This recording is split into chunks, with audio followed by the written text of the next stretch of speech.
Hello everyone, very warm welcome to my channel learning with Komal. आज हम पढ़ने वाले हैं यूनिट 3, हमारे ऑर्गेनाइजेशनल बिहेवियर जो हमारा सब्जेक्ट है उसकी यूनिट 3 आज हम पढ़ेंगे, स्टार्ट करने वाले हैं बेसिकली। तो जो टॉपिक है हमारा, या यूँ कह लीजिए जो हमारा चैप्टर है वो है परसेप्शन। आज हम इसके बारे में पढ़ेंगे, परसेप्शन क्या है, इसका इंट्रोडक्शन हम करेंगे, मीनिंग, डेफिनेशन, नेचर, कैरेक्टरिस्टिक्स और इम्पोर्टेंस, ये हम आज कवर कर लेंगे इस वीडियो में। चैनल पर न्यू हैं तो मेरी आपसे एक हम्बल रिक्वेस्ट रहेगी, चैनल को सब्सक्राइब ज़रूर कर लें, बेल आइकन को ज़रूर प्रेस कर लें, क्योंकि ऐसी ही हेल्पफुल वीडियोस हम अपने चैनल पर लाते हैं जो आपके लिए काफ़ी ज़्यादा यूज़फुल होंगी, स्पेशली इन एग्ज़ाम्स टाइम। और वीडियो को प्लीज़ एक लाइक ज़रूर करें और शेयर ज़रूर करें अपने क्लास ग्रुप्स में भी वीडियो को, ताकि ज़्यादा से ज़्यादा स्टूडेंट्स तक वीडियो जाए और वो भी स्टडी कर सकें, राइट। तो चलिए फिर स्टार्ट करते हैं बिना टाइम वेस्ट करें। सबसे पहले हमें गिवन है परसेप्शन का इंट्रोडक्शन, राइट। तो परसेप्शन का बेसिकली हिंदी मीनिंग क्या होता है? हिंदी में इसको बोलते हैं अनुभूति, किसी भी चीज़ की अनुभूति होना, है ना।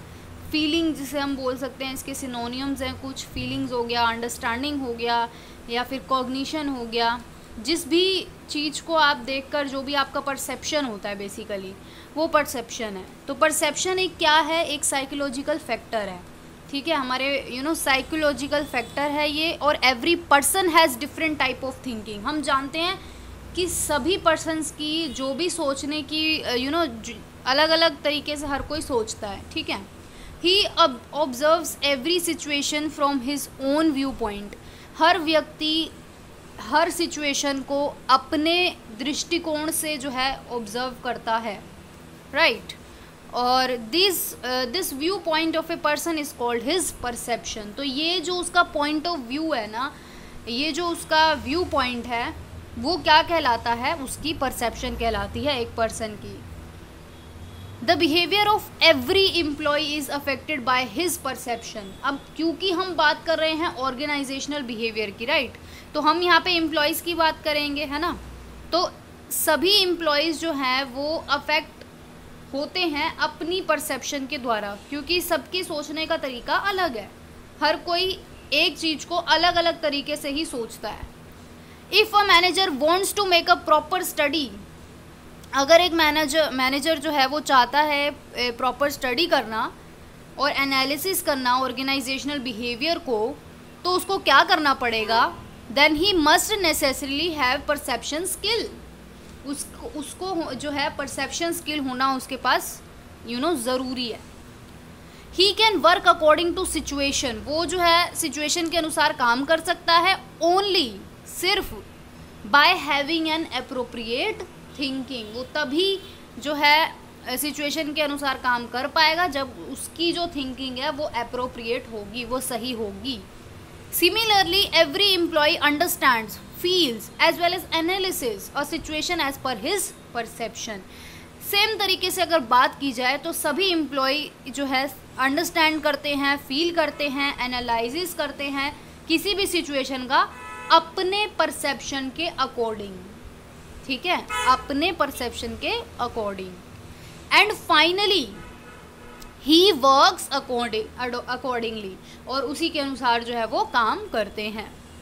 सो a manager should have the knowledge of the perception of the employees. तो एक मैनेजर को ना अपने एम्प्लॉयज़ की परसेप्शन के बारे में पता होना चाहिए कि मेरा जो ये एम्प्लॉय है वो किस तरीके से सोचता है, उसकी क्या थिंकिंग है, उसकी क्या परसेप्शंस है उसकी। तो एक मैनेजर को पता होना चाहिए, इस चीज़ की जानकारी होनी चाहिए। By making an estimation of employees perception he makes them familiar with the reality. क्योंकि जब वो अपने एम्प्लॉयज़ की परसेप्शन का अनुमान लगा लेता है तभी वो जो है रियलिटी से फैमिलियर हो सकता है, ठीक है। जो भी रियलिटी है, जो भी उस एम्प्लॉय के साथ जो है वो फैमिलियर हो सकता है। तो in this way the manager can make them do the desired work. तो इस वे में जो मैनेजर हैं वो अपना काम जो है कर सकते हैं, मतलब करवा सकते हैं एम्प्लॉयज़ से। So it is essential to study the perception of employees. तो इसलिए ये बहुत ज़रूरी है कि परसेप्शन की स्टडी करना under the organisational behaviour. Feature, process as well as the categories of perception have been explained in the present chapter. तो इसके बारे में भी हम पढ़ेंगे। फीचर क्या है, प्रोसेस क्या है, कैटेगरीज क्या है परसेप्शन की, इस चैप्टर में हम कवर करेंगे। अब हम बात कर लेते हैं इसके मीनिंग के बारे में और डेफिनेशन के बारे में, राइट। तो जैसा कि आप देख रहे हो एग्जाम में भी इसका क्वेश्चन आता है कि what is meant by perception, perception है क्या, इसकी नेचर कैरेक्टरिस्टिक्स बताइए और इसकी इम्पोर्टेंस बताइए, है ना। तो इसको आज हम आंसर करने वाले हैं। तो शुरू करते हैं बिना टाइम वेस्ट करे। Every person is unique in himself. हम जानते हैं कि हर व्यक्ति यूनिक है अपने आप में, है ना। आप यूनिक हो, मैं यूनिक हूँ, हर व्यक्ति यूनिक है। He has a specific power of working and thinking. उसकी वर्किंग और थिंकिंग पावर अलग है सबसे। He considers everything from his own point of view. वो सभी चीज़ों को कैसे समझता है, अपने व्यू पॉइंट से समझता है, जो उसका पॉइंट ऑफ व्यू है। It is called perception. तो ये क्या कहलाता है, परसेप्शन कहलाता है। Attitude as well as thinking are also included under perception. अब ये बात हमें ध्यान रखनी है कि एटीट्यूड भी और थिंकिंग भी जो है परसेप्शन के अंडर ही आती है। The process of perception is based upon cognition. Perception का जो प्रोसेस होता है ना, वो किस पर बेस्ड होता है, कॉग्निशन पर बेस्ड होता है। जब हमने एटीट्यूड पढ़ा था, यूनिट 2 हमने पढ़ी थी, तो हमने कॉग्निशन के बारे में पढ़ा था। आई होप आपने वीडियो वॉच की होगी। ऑलराइट, तो कॉग्निशन क्या है, जिस तरीके से हम चीज़ों की नॉलेज लेते हैं वो एक तरीके का कॉग्निशन होता है, जो कि हमारे माइंड से रिलेटेड होता है।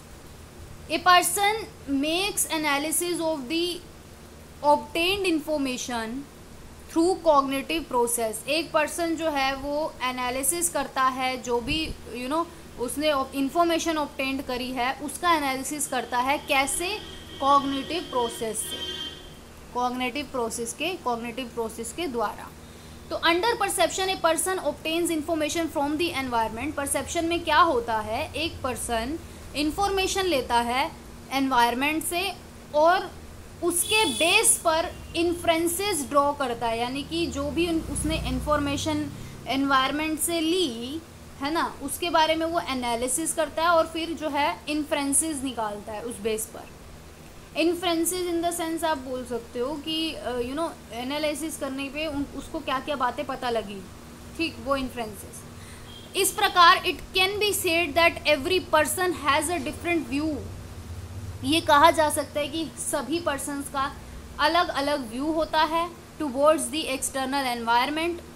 बाहरी वातावरण के प्रति हर किसी का अलग व्यू होता है, अलग दृष्टिकोण होता है। And he develops a positive और नेगेटिव एटीट्यूड अकॉर्डिंगली। और इस प्रकार जो है वो पॉजिटिव और नेगेटिव एटीट्यूड डेवलप होता है एक पर्सन के अंदर उसके अनुसार। तो perception is considered an intellectual process. एक इंटेलेक्चुअल प्रोसेस है। Its study has a special importance in an organisation. Perception की स्टडी करना भी बहुत इंपॉर्टेंट है हमारे ऑर्गेनाइजेशनल बिहेवियर में। अब बात कर लेते हैं इसकी कुछ डेफिनेशंस हमें गिवन है। तो वॉन हेलर गिल्मर ये हमसे क्या बोलते हैं कि perception is the process of becoming aware of situations and of adding meaningful association to sensations. वाह, तो इसका क्या मतलब है कि परसेप्शन एक तरीके का प्रोसेस है अवेयर होने का, अवेयर, बिकमिंग अवेयर, हमें अवेयर होना है, जागरूक एक तरीके से बोलते हैं ना, सिचुएशन के प्रति अवेयर होना। And of adding meaningful association, और हमें जो है एक मीनिंगफुल एसोसिएशन उसमें ऐड करना है उस सिचुएशन के अकॉर्डिंग टू दी सेंसेशन। और दूसरी हमें डेफिनेशन गिवन है रिकी ग्रिफिन के अनुसार कि perception is a set of process. एक तरीके का सेट ऑफ प्रोसेस होता है जिसके द्वारा एक इंडिविजुअल जो है वो अवेयर बनता है और इंटरप्रेट करता है, यानी कि कंक्लूजन ड्रॉ करता है किसी भी इंफॉर्मेशन के बारे में जो कि उसने एनवायरनमेंट से गेट करी है, यानी कि प्राप्त करी है। ठीक है,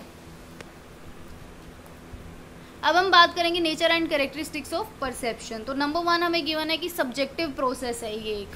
perception is a subjective process. Subjective का मतलब क्या होता है, किसी भी चीज़ को इंटरप्रेट करना, उसको जज करना एक तरीके से on the basis of personal interest and understanding in the place of fact. मतलब फैक्ट नहीं देखने, क्या देखना है, इंटरेस्ट देखना है, पर्सनल इंटरेस्ट देखना है और अंडरस्टैंडिंग देखनी है, और उसके बेस पे इंटरप्रेट करना है, जज करना है उस चीज़ को, वो हमारा क्या है, सब्जेक्टिव है का मीनिंग, ठीक है। इन अदर वर्ड्स में अगर हम बात करें, a thing is perceived differently by various person. कोई भी चीज़ कोई भी चीज़ किसी भी पर्सन के द्वारा अलग अलग तरीके से परसीव की जाती है। तो this characteristic is present in perception. ये जो कैरेक्टरिस्टिक्स है ये प्रेजेंट होती है हमारे परसेप्शन में।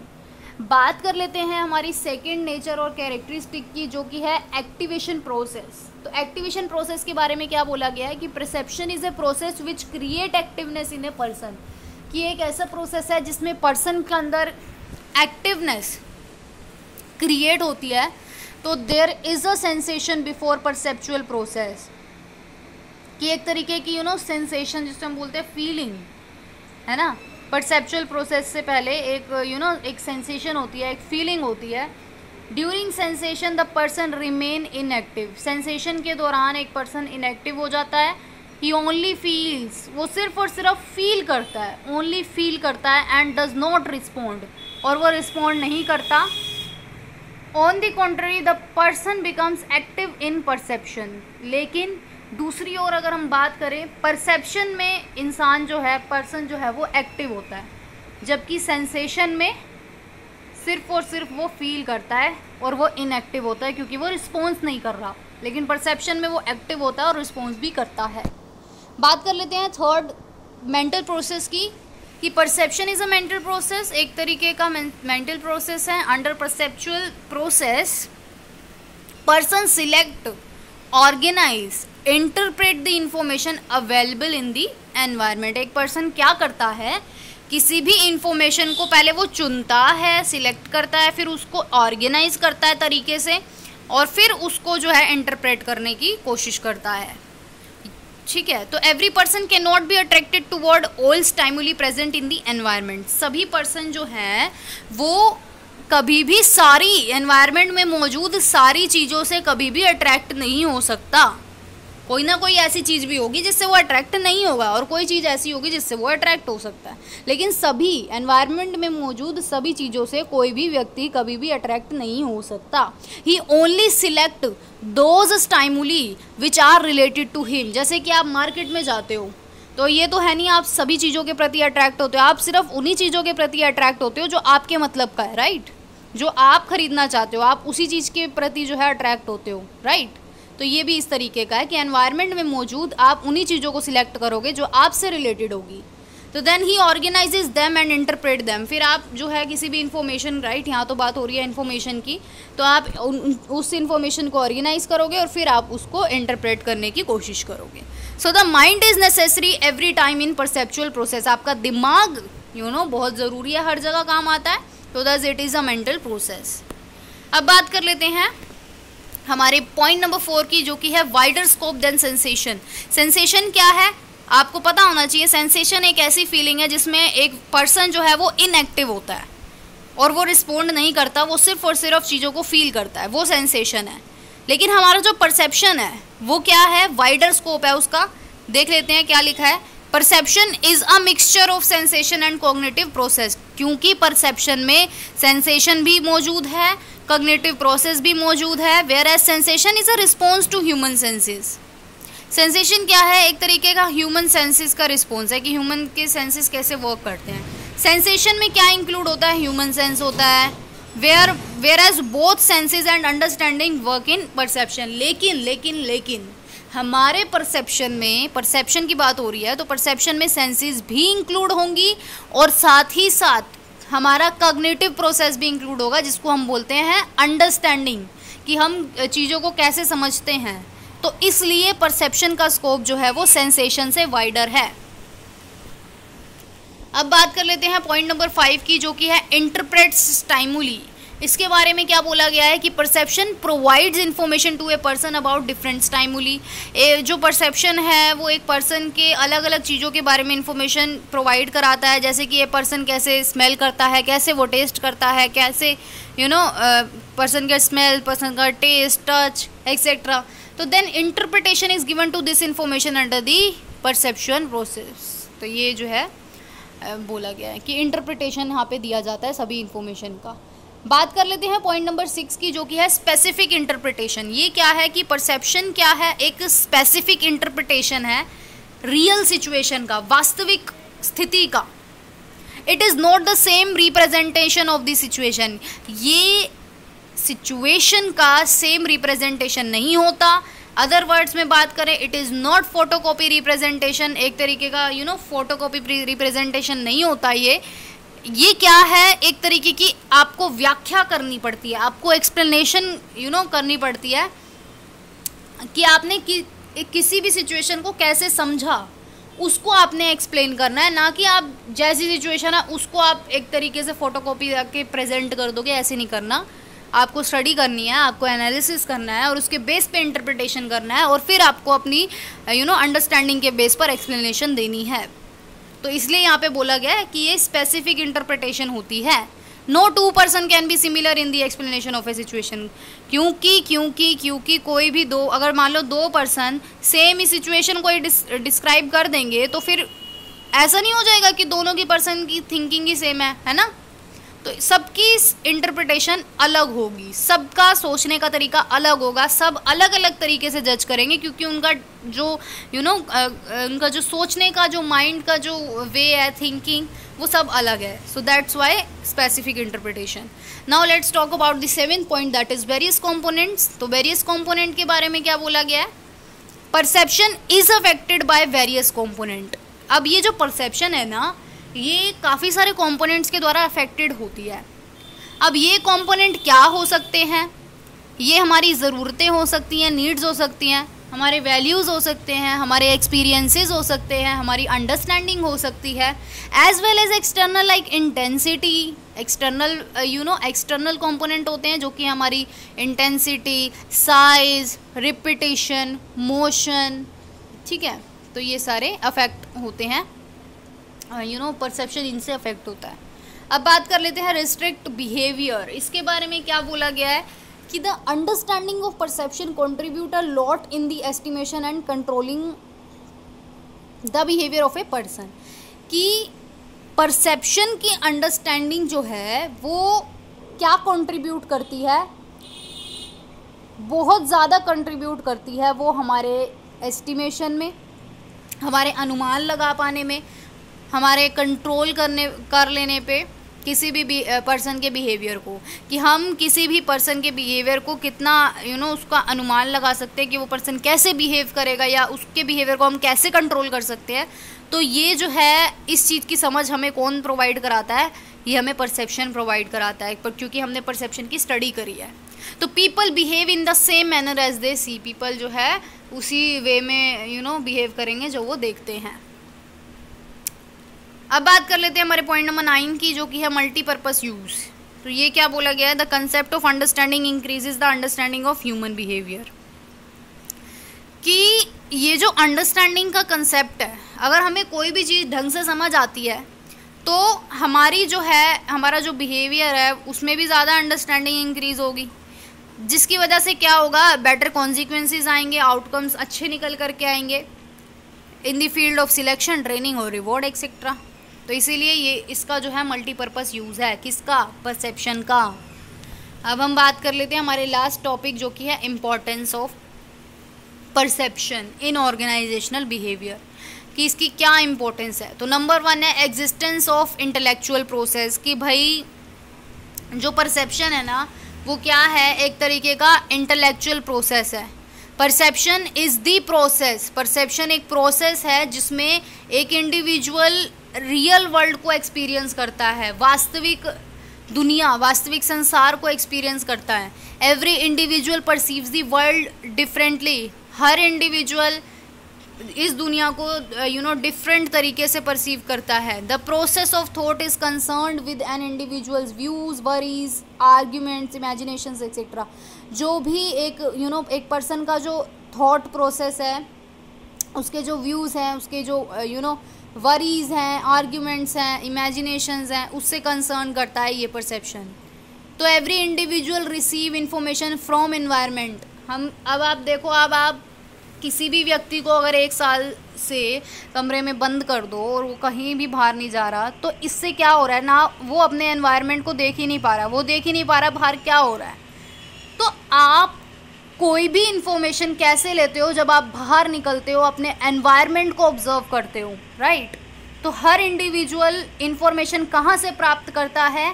अपने एनवायरनमेंट से प्राप्त करता है। He collect the information and analysis it to the draw a result.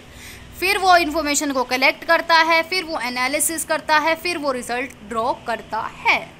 Every individual has a different thinking process. हम जानते हैं कि सभी इंडिविजुअल्स का जो थिंकिंग प्रोसेस है वो डिफरेंट है, इसलिए इस प्रकार selection, collection, analysis of information जो है वो इंक्लूड होते हैं हमारे इंटेलेक्चुअल प्रोसेस में। कभी कभार क्या होता है, द इंटेलेक्चुअल प्रोसेस जो है वो कॉग्निटिव प्रोसेस से रिलेट करता है। कॉग्निटिव प्रोसेस यानी कि जिस तरीके से हम इंफॉर्मेशन ले रहे हैं, नॉलेज ले रहे हैं, वो हमारा कॉग्निटिव प्रोसेस होता है। तो दस under perception people study the environment by use of mental process. इस प्रकार हम बोल सकते हैं कि परसेप्शन के अंडर जो पीपल जो है वो एनवायरनमेंट की स्टडी करते हैं अपने मेंटल प्रोसेस को यूज़ करके। अब बात कर लेते हैं सेकेंड इम्पॉर्टेंस की, कि टू अंडरस्टैंड एम्प्लॉयज़। तो बेसिकली ऑर्गेनाइजेशनल बिहेवियर में हम परसेप्शन की स्टडी ही क्यों करते हैं? क्योंकि हमें अपने एम्प्लॉयज़ के परसेप्शन को समझना होता है। The process of perception is a process of observing and understanding various situation in different ways. जो परसेप्शन का जो प्रोसेस है वो क्या प्रोसेस है? ऑब्जर्व करना, समझना सिचुएशंस को अलग अलग तरीक़ों से। तो every person control his needs, desires and problems in different situation. सभी पर्सन अपने नीड्स को, अपने डिज़ायर्स को, अपनी प्रॉब्लम्स को किस तरीके से कंट्रोल करते हैं अलग अलग सिचुएशन में, तो वो उनके परसेप्शन पर बेस करता है। All the employees in an organisation do not have similar views. आप जानते हो जितने भी ऑर्गेनाइजेशन में हमारे एम्प्लॉयज़ होते हैं उन सबके सिमिलर व्यूज़ तो नहीं हो सकते ना। तो some employees are optimistic whereas the others are pessimistic. कुछ एम्प्लॉयज़ जो है वो ऑप्टिमिस्टिक हो सकते हैं, कुछ पेसिमिस्टिक हो सकते हैं। तो एक प्रॉपर अंडरस्टैंडिंग होना एम्प्लॉयज़ की can be developed by making a study of perception. आप कैसे डेवलप कर सकते हो ये प्रॉपर अंडरस्टैंडिंग? स्टडी करना, परसेप्शन की स्टडी करके। तो the employees can be made to work in a desired manner. और आप क्यों ऐसा करते हो, आप क्यों स्टडी करते हो परसेप्शन एम्प्लॉयज़ की? ताकि वो जो है काम ढंग से कर सके आपके ऑर्गेनाइजेशन में। अब हमारा आई थिंक 3 पॉइंट्स हैं। इम्पॉर्टेंस इन कॉग्निटिव प्रोसेस। तो इसके बारे में क्या बोला गया है कि परसेप्शन की जो इम्पोर्टेंस है वो कॉग्निटिव प्रोसेस में है। तो every individual select the information collected from the environment and discusses them to give them a meaning. कि सभी इंडिविजुअल जो हैं वो इन्फॉर्मेशन को सिलेक्ट करते हैं और कलेक्ट करते हैं कहाँ से? एनवायरनमेंट से। उसके बाद उसको डिस्कस करते हैं ताकि एक मीनिंग निकल करके आ सकें। तो individual discusses this information on the basis of cognition process. तो एक इंडिविजुअल किसी भी चीज़ को कैसे डिस्कस करेगा? अपने कॉग्निशन प्रोसेस से। कॉग्निटिव प्रोसेस में क्या इंक्लूड होता है? हमारा थॉट इंक्लूड होता है कि हम किस तरीके से हमारे विचार कैसे हैं, हमारी वरीज कैसी हैं, हम किस तरीके से चीज़ों को इमेजिनेशन करते हैं। तो एक ऑर्गेनाइजेशन में employees make use of cognitive process. Organisation में एम्प्लॉयज़ जो है वो कॉग्निटिव प्रोसेस को यूज़ करते हैं। किस लिए यूज़ करते हैं? लर्निंग द इन्फॉर्मेशन को लर्न करने के लिए इन अ डिज़ायर्ड फॉर्म, कि किस तरीके से वो चाहते हैं उस according. In order to conclude the desire result, ताकि जो है वो डिज़ायर्ड रिजल्ट्स आ सके। तो thus perception has crucial role in cognitive process in relation to an organisation. इसलिए इसका जो रोल है वो काफ़ी ज़्यादा महत्वपूर्ण है। अब बात कर लेते हैं पॉइंट नंबर 4 इम्पॉर्टेंस की, जो कि है हमारी स्टडी ऑफ मेंटल एक्टिविटीज़। तो the process of perception includes the psychological factor. ये जो हमारा परसेप्शन का प्रोसेस है इसमें क्या इंक्लूड होता है? हमारे साइकोलॉजिकल फैक्टर इंक्लूड होते हैं, जो कि है हमारा थॉट्स हो गए, हमारे व्यूज़ हो गए, हमारी मेंटल स्टेट हो गई, हमारी इमेजिनेशन हो गई, हमारे मोटिवेशन हो गया। ये सारे फैक्टर्स जो है हमारे इंक्लूड होते हैं। तो इस प्रकार these mental activities of the employees are studied under perception. ये जो मेंटल एक्टिविटीज़ हैं एम्प्लॉयज़ की, परसेप्शन के अंडर हम स्टडी करते हैं, जिसकी वजह से क्या होता है? The organisation can make the employees work in the desired manner. जो ऑर्गेनाइजेशन है वो अपने एम्प्लॉयज़ से जिस तरीके से वो चाहते हैं उस तरीके से वो काम करा सकते हैं। तो thus perception bears a special importance in the study of mental activity, इसलिए परसेप्शन जो है वो एक स्पेशल इंपॉर्टेंस रखता है अपने आप में ही। अब बात कर लेते हैं नॉलेज ऑफ अनसेटिस्फाइड नीड्स, कि अनसेटिस्फाइड नीड क्या होता है, जो ज़रूरतें पूरी नहीं हो पाती, जिससे एम्प्लॉयज़ अनसेटिस्फाई होते हैं। तो इस बात की जानकारी कौन हमें प्रोवाइड कराता है, परसेप्शन प्रोवाइड कराता है। तो अनसेटिस्फाइड नीड और desire have negative influence on an individuals thought. अब एक इंसान की यानी कि आपके एक एम्प्लॉय की कुछ नीड्स ऐसी हैं जो अनसेटिस्फाई हैं, तो इससे क्या होगा, उस पर नकारात्मक प्रभाव पड़ेगा उसके माइंड में, राइट, उसके विचारों में। If an individual is incapable of satisfying his needs, अगर एक इंडिविजुअल अपनी ज़रूरतों को ही पूरा नहीं कर पाता तो उसके जो थॉट्स हैं वो नेगेटिव हो जाते हैं। एग्जाम्पल ले लेते हैं यहाँ पर एक, कि a person wants to buy a car but despite of putting efforts he is incapable of satisfying his, एक पर्सन कार खरीदना चाहता है लेकिन इनकैपेबल है, लेकिन बहुत मेहनत कर रहा है फिर भी नहीं ले पा रहा, तो क्या है, अनसेटिस्फाइड नीड है उसकी। Then it will greatly influence his thought, तो इससे क्या होगा, उसके विचार जो है वो काफ़ी ज़्यादा प्रभावित होंगे, उसके व्यूज़, उसकी लाइफ विल बिकम मीनिंगलेस। वो सोचेगा कि यार मैं एक कार भी नहीं खरीद सकता, मैं इतनी मेहनत कर रहा हूँ, है ना। तो his attitude will become negative, फिर वो क्या होगा, उसका जो एटीट्यूड होगा वो भी नेगेटिव हो जाएगा। Thus the needs of the employees in the organisation should be fulfilled, एक ऑर्गेनाइजेशन में एम्प्लॉयज़ की नीड फुलफिल होनी चाहिए ताकि they may work in the organisational properly, ताकि वो ऑर्गेनाइजेशन में प्रॉपरली वर्क कर सकें, ऑर्गेनाइजेशनल ऑब्जेक्टिव्स अचीव कर सकें। और इट इज़ पॉसिबल, ऐसा तभी हो सकता है जब आप परसेप्शन की स्टडी करोगे ऑर्गेनाइजेशन में। तो thus perception has crucial role in an organisation. I hope आज की वीडियो आपके लिए काफ़ी ज़्यादा हेल्पफुल रहेगी, और वीडियो को शेयर ज़रूर करें अपने क्लास ग्रुप्स में, और लाइक करना बिल्कुल ना भूलें, कमेंट करके मुझे ज़रूर बताएं। Thank you so much.